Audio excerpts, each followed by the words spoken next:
Good morning. Welcome to Viking Preparedness. I am Pastor Joe Fox.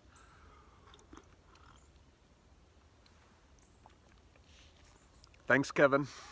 Hey, our video today comes from an idea, a question that our very own Viking Parlusk asked.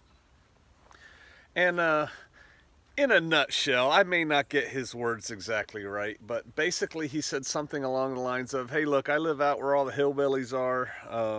Everybody's got their own place. They're all pretty well prepared, and they're on little homesteads of one kind or another that they've developed, and ain't nobody leaving their homestead. And so how do I form a group? Do you have any suggestions? I do. And I totally get it.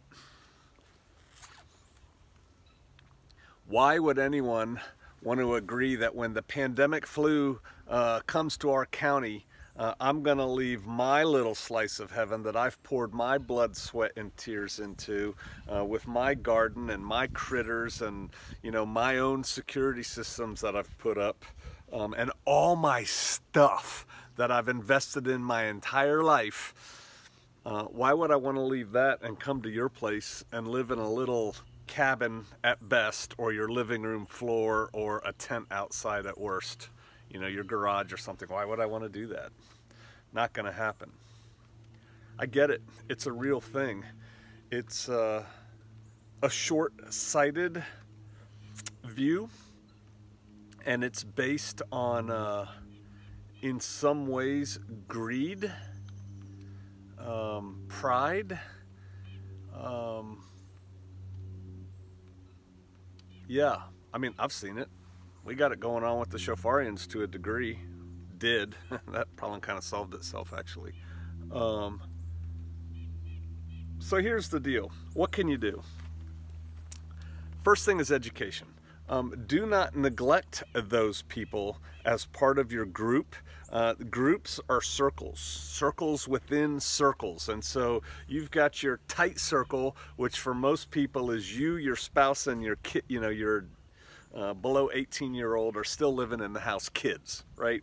That's number one circle, right? I mean, come on, if you're honest about it, that's what you're doing this for. And then because of that, you join with other people to help preserve the center. Your center, not my center, your center, right? Your family, because you think it gives you a better chance. Well, there's that circle, and then outside of that's another circle of useful people. Maybe you're on good terms with the blacksmith, and you know, he'll shod your horses for a discount because he likes you, but he's not really in your prepper group. You know, boom, boom, boom, circles, right? So don't neglect those people on their own homesteads. First thing is education. So get with them and do some training, if you can get them to come do training, or sit in on a class or a seminar or a discussion over coffee or beer or, you know, whatever. But the thing is this. You're sitting on their homestead. It's Zeke and Ma Bell. And you say, Zeke, this is a nice place you got here, man. And he's like, yeah, got this from my daddy. Been working on it my whole life. Ain't never gonna leave it. Well, you get to talking to them and you're like, so if this pandemic flu that we're worried about, I'm just using that as an example. Pick anything you want. If all of a sudden there's no, you know, rule of law, and you know those Olsons over there, those are bad people. Known that forever. That acorn don't fall far from the tree. Those are bad people. They could start doing bad things around here. Worse than they already do. Yeah. Get them to the point that how in the hell do you think you're going to defend your little slice of heaven with you and Ma Bell? Dude, my son could take down your farmstead at 2 o'clock in the morning.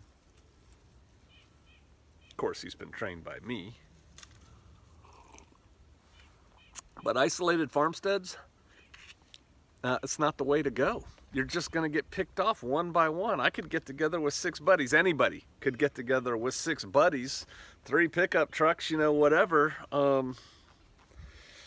Scope it out. There's that thing on the internet, you know, me and my people, we go out and we scope them out for 24, whatever. I mean, it was a decent learning point, except there's people out there that think like that.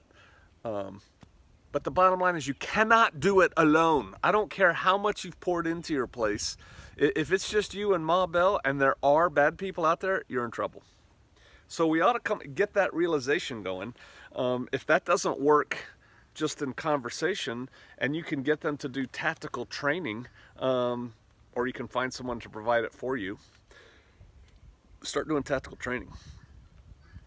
It'll become evident very quickly what a group of people can do. And again, it'll make them think and go,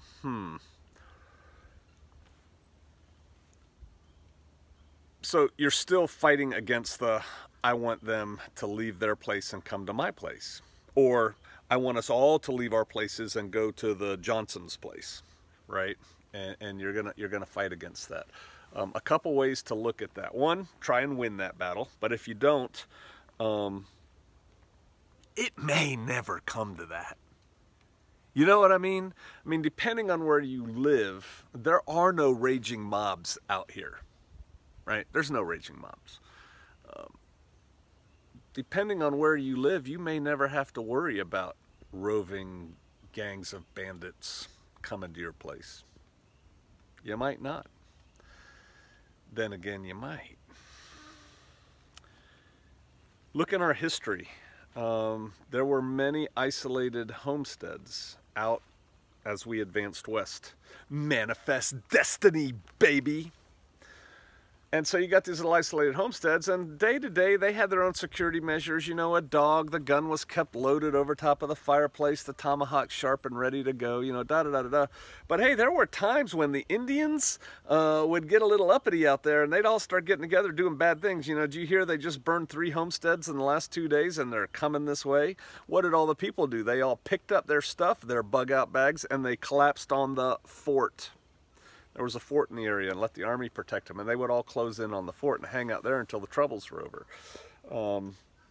With these isolated homesteads, maybe if these people really are into preparedness, you could talk to them. Yeah, I know you're staying there, but if it comes to the point that who has the best homestead of us group right here for us all to gather on? I mean, if we had to do it, whose would we go to? Well, we'd go to the Johnsons because they got this, that, and the other thing. Okay, now we do need to do some backwards planning. If we want to be at the Johnsons, how long is it going to take us to get there? What if it's an EMP and nothing's running? Well, my old truck will run. Okay, how long is it going to take us with your old truck to move these 6 families to the Johnsons? And you can start doing that intellectually. So that is a consideration of things you can do.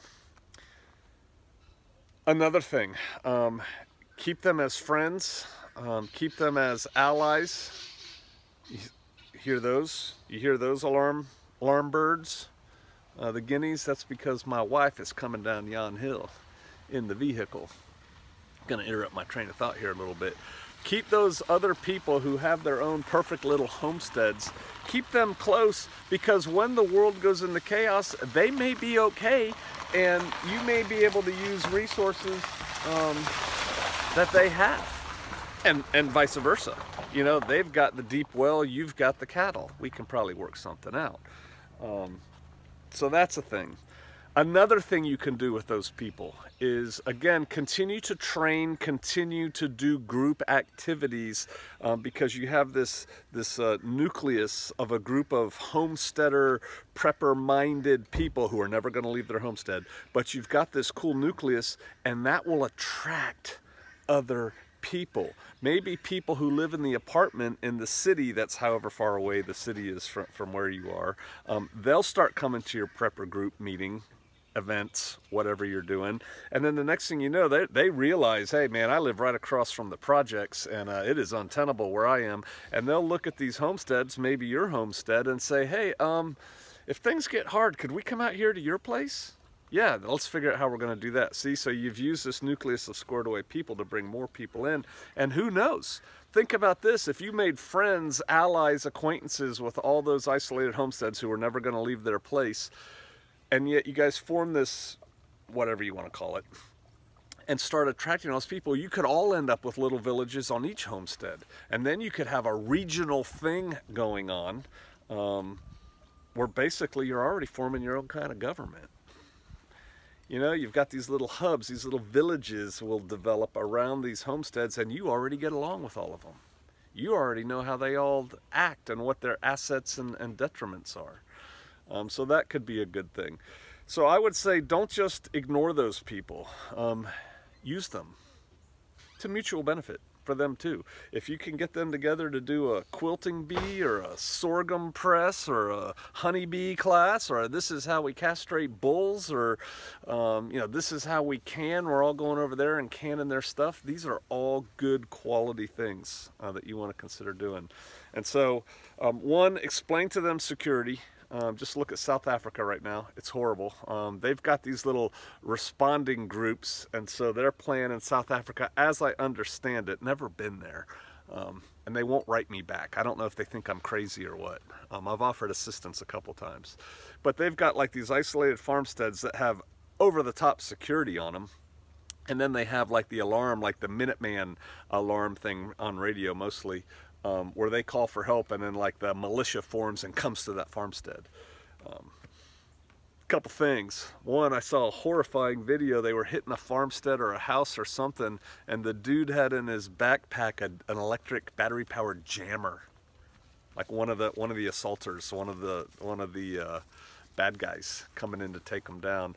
So their stuff wouldn't work. And then number two, just basic tactics. You know, let's go do a feint on this house over here, draw the militia over there, and then hit these three houses on the other end of the militia's territory. You know, so there's that.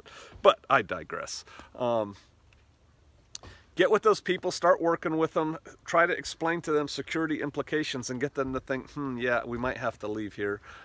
Two, continue to get them in a group and work that group so that you attract others who won't all be set up on homesteads. That works. And then three, think about maybe each one becoming a nexus or a hub for what comes after. Because what comes after won't look like this. Might as well get a head start on it. All right, I hope that was useful. If y'all have any other ideas or comments on this situation, all your friends in your potential prepper group are already squared away on their own little homesteads. What do you do? Put them down below. We can all learn. All right, I got stuff to do. I'll see you out there.